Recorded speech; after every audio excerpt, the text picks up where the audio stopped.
پہلی حدیث کی کتاب وہ ہے.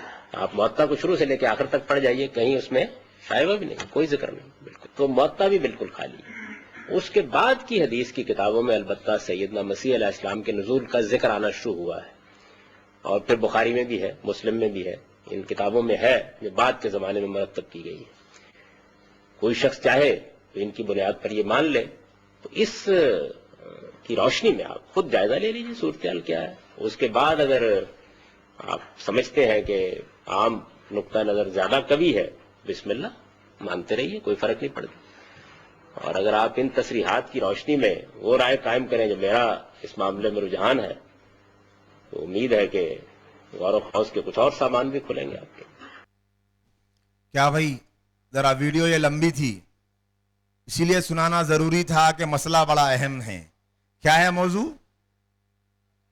حضرت عیسیٰ علیہ السلام کا موضوع ہے کہ عیسیٰ علیہ السلام کا ایک تو آسمانوں پہ زندہ اٹھا لیا جانا, پھر دوسرا آسمانوں سے نازل ہونا, آسمان سے نازل ہونا. یہ دو مسئلے ہیں, اور یہ دونوں مسئلے میں امت کے پورے علماء, امت کے جمہور علماء ایک طرف ہے اور غامدی صاحب دوسری طرف ہے. اب آپ کس کی طرف ہے بتائیے؟ ہاں علماء کی طرف. ہم سب کس کی طرف ہے؟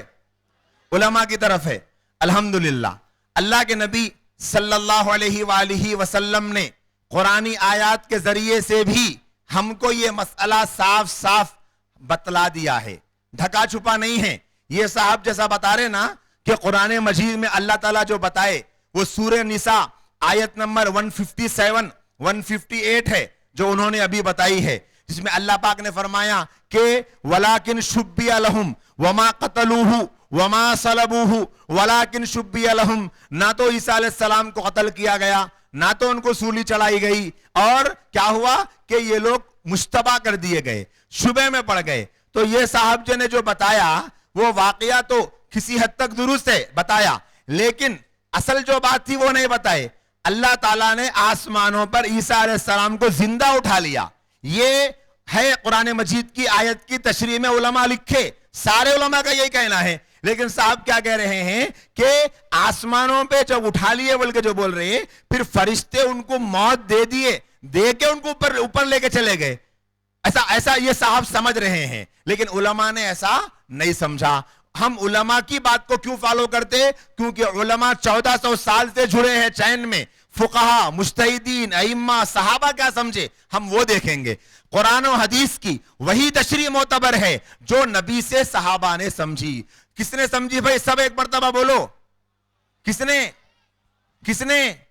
صحابہ نے. سب بھائی بولو نا, کس نے؟ صحابہ نے سمجھی. یہ اسی لیے آپ کو بولنے لگوا رہا ہوں تاکہ ہمارے ذہن میں بیٹھ جائے. وہی تشریح معتبر ہے جو کس نے سمجھی؟ صحابہ نے سمجھی ہے. اور پھر قرآن مجید کی آیت کریمہ سورہ زخرف آیت نمبر 61 میں اللہ تعالیٰ نے ارشاد فرمایا, اور یقیناً وہ قیامت کی نشانی ہے, پس تم اس میں شک نہ کرو اور میری پیروی کرو, یہی سیدھا راستہ ہے. علماء اکرام فرماتے ہیں اس آیت میں قیامت کی نشانی کے الفاظ سے مراد ہے عیسیٰ علیہ السلام کا دوبارہ دنیا میں آنا. یہ قیامت کے قریب ایک اہم نشانی. کیا ہے یہ قیامت کے قریب ایک اہم نشانی ہے. تو آیت سے, قرآن سے زمین سے آسمان پہ جانا بھی ثابت ہوا, اور آسمان سے زمین پہ آنا بھی ہو رہا نہیں ہو رہا ثابت. اب آگے بڑھیے. حدیث پاک میں بخاری شریف کی روایت 3448 میں اللہ کے نبی علیہ السلام نے ارشاد فرمایا, اس ذات کی قسم جس کے ہاتھ میں میری جان ہے, یقیناً حضرت عیسیٰ ابن مریم تم میں ایک عادل حاکم کی حیثیت سے نازل ہوں گے. وہ صلیب کو توڑ دیں گے, خنزیر کو قتل کریں گے اور جزیے کو ختم کر دیں گے. یہ اللہ کے نبی علیہ السلام نے عیسیٰ علیہ السلام کے بارے میں فرمایا. اب آپ بتائیے یہ روایت کے ہوتے ہوئے کیا ہم بخاری شریف کی اور دوسری کتابوں کی صحیح روایات کو چھوڑ کر کیا ہم جاوید احمد غامدی صاحب کی بات کو مان سکتے بھائی؟ ارے بولیے نا. نہیں مان سکتے. تو یہ ایک بنیادی عقیدہ ہے, اور اسی پر بس نہیں بلکہ عیسیٰ علیہ السلام کے بارے میں جو عقیدہ قرآن و سنت سے ثابت ہے علماء فرماتے ہیں کہ یہ عقیدہ تواتر سے ثابت ہے، یعنی اس عقیدے کی جو چین ہے وہ بالکل جڑی ہوئی ہے، اس میں کوئی رکاوٹ نہیں ہے، اور ایسا عقیدہ جو تواتر سے ثابت ہو، اگر اس عقیدے کا کوئی انکار کر دیتا ہے، ایسا انکار کرنے والا اسلام سے خارج ہو جاتا ہے۔ دارالعلوم کا فتویٰ موجود ہے ویب سائٹ پر کہ جاوید احمد غامدی صاحب نزول عیسیٰ کا انکار کرتے ہیں، تو صاف طور پہ فتوے میں کہہ دیا گیا کہ جو تواتر کا انکار کرتا ہے وہ اسلام سے خارج ہے، اگر وہ اپنے اس عقیدے پر جمے ہیں تو پھر ان کا بھی یہی حکم ہوگا۔ تو جو حضرات جاوید احمد غامدی صاحب کو سنتے ہیں ان کو چاہیے کہ وہ اس سلسلے میں فکر کریں کہ اپنے آپ کو علماء کرام سے جوڑیں، تو انشاءاللہ تعالیٰ یہ فتنے سے بچ سکیں گے۔ فتنوں سے بچنے کا علاج کہاں ملے گا بھائی؟ دواخانے میں علماء کے پاس، ڈاکٹر کے پاس، عالم کے پاس، علماء کے پاس ملے گا۔ تو یہ ایک فتنہ تھا جس کے بارے میں آپ کو بتایا گیا ہے۔ اب میں آپ بھائیوں سے ایک سوال پوچھنا چاہتا ہوں کہ بھائی آپ کو اس فتنے کے بارے میں سمجھ میں آیا؟ یہ صاحب صحیح بتا رہے ہیں، غلط بات بتا رہے ہیں؟ ان کو فالو کرنا اچھا ہے برا ہے؟ فائدہ ہے نقصان ہے؟ ادھر کے ساتھی نہیں بول رہے بھائی کوئی بھی فائدہ ہے نقصان ہے؟ نقصان ہے۔ ان کو سننے سے گمراہی ملے گی نہیں ملے گی؟ تو کون کون آج سے سنیں گے؟ ہاتھ اٹھاؤ، بولو جی، کون کون سنیں گے بھائی؟ نہیں سنیں گے انشاءاللہ، بولیے نہیں سنیں گے، ہم بھی نہیں سنیں گے اور دوسروں کو بھی سننے سے روکیں گے انشاءاللہ۔ چلو بھائی ساتھی، اب دیکھیے یہ دوسرا فتنہ ہے، تھوڑا خالی پلے کر کے روکیے، ایک منٹ پلے کریے، بس رکا دیجیے۔ جو ایک ویڈیو یہ صاحب کو دیکھ رہے کون کون پہچانتے؟ ہاتھ اٹھائیے، خالی پہچانتے یا چاہتے بھی؟ کون کون محبت کرتے؟ کوئی بھی نہیں؟ یوٹیوب پہ تو ایسے بھسے بھسے دلاں چھوڑ رہی، آئی لو انجینئر علی مرزا بول کے، ایسا تو نہیں ہے نا؟ یہ صاحب 1977 میں پیدا ہوئے۔ کب پیدا ہوئے؟ ابھی 2027 آیا تو 50 سال کے ہوتے۔ یہ صاحب جاوید احمد غامدی صاحب دونوں کیا ہے تھا قریبی چھے۔ کس اعتبار سے؟ صورت پہ مت جاؤ، بولیں گے کیا مل صاحب ان کو داڑھی نہیں دی، ان کو داڑھی ہے نا، بولے تو داڑھی واڑی پہ فرق آ گیا، داڑھی الگ ہے لیکن کاما سیم ہے۔ برے کاما کیا ہے؟ حرکتہ سیم ہے۔ قرآن کی آیت کا وہ مطلب جو علماء نے سمجھا، حدیث کا وہ مطلب جو علماء نے سمجھا، اس سے ہٹ کے اگر کوئی مطلب بتائے گا اپنے دماغ سے، وہ معتبر ہے یا نہیں ہے؟ ہاں نا، ہے نہیں ہے؟ معتبر ہے نہیں ہے؟ اچھا سوچ کے بولو، ہے نہیں معتبر ہے؟ سوال سنے پہلے کیا بول رہے؟ قرآن کی آیت کا وہ مطلب، حدیث کی وہ تشریح جو علماء سے کے بیان سے ہٹ کر اپنے دماغ سے بیان کر رہا ہے کوئی، وہ معتبر ہے نہیں ہے؟ ہاں اب سنیں، یہاں سیاہی رہو، پھر غلط سن کے جائیں گے پریشانی ہو جاتی۔ یہ صاحب میرے بھی بہت سارے تعلق، ابھی نہیں شروع کرنا ہے، ٹھہریے نا، ایک منٹ پیچھے کر لیجئے۔ یہ صاحب انجینئرنگ پڑھے ہوئے، کیا پڑھے ہوئے ہیں؟ انجینئرنگ پڑھے ہوئے ہیں۔ ہم کو ان سے کوئی شکایت ہے کیا؟ شکایت نہیں ہے، دشمنی ہے، دشمنی نہیں، عداوت ہے۔ ہم کو ان سے کوئی پرابلم نہیں، ہم ان کے لیے دعائی کرتے کہ اللہ ان کو ہدایت دے، صحیح سمجھ دے۔ پرابلم یہ ہے کہ وہ صاحب انجینئر بن کے انہوں کام علماء کا کر رہے، کیا کر رہے؟ کام کیا کر رہے؟ علماء کا کر رہے۔ مثال کے طور پہ اگر کوئی صاحب سمجھو ڈاکٹر ہی پڑھے، کیا پڑھے؟ ڈاکٹر ہی پڑھے، ڈاکٹر پڑھ لینے کے بعد میں کون سا کوٹ پہننا انہوں؟ کلر وائٹ، کالا، وائٹ کوٹ پہن کے آنا۔ لیکن وہ صاحب کالا کوٹ پہن لے کے کوٹ کے باہر کھڑے ہوئے ہیں، بولے کیا بھائی یہاں کیوں کھڑے تم؟ نہیں آیا تھا ہوں یا مسئلے حل کر رہا ہوں میں لوگوں کے۔ ارے آپ تو صحت کے مسئلے حل کرنے والے تھے نا۔ بولے نہیں وہ تو میں پڑھ لیا، وہ تو میری پڑھائی تھی، لیکن میرا شوق یہ ہے۔ جاتے کون کون جاتے؟ ہاتھ اٹھاؤ جی۔ اگر چھوٹی موٹی لڑائی لے کے گئے تو انہیں سیدھا پھانسی کی سزا سنانے لگا تھا، کیونکہ اس کو نہیں معلوم کچھ بھی۔ وہ سیم یہی حال صاحب کا ہے، انجینئرنگ پڑھے ہوئے ہیں۔ اب وہ کوسی پڑھے گی، کیا پڑھے گی؟ آپ پائپاں تو بھی کھولو، ویراں تو بھی کھولو، پنکھے تو بھی کھولو، نلوں کے ٹوٹیاں تو بھی کھولو، اپنے کو ٹینشن کچھ بھی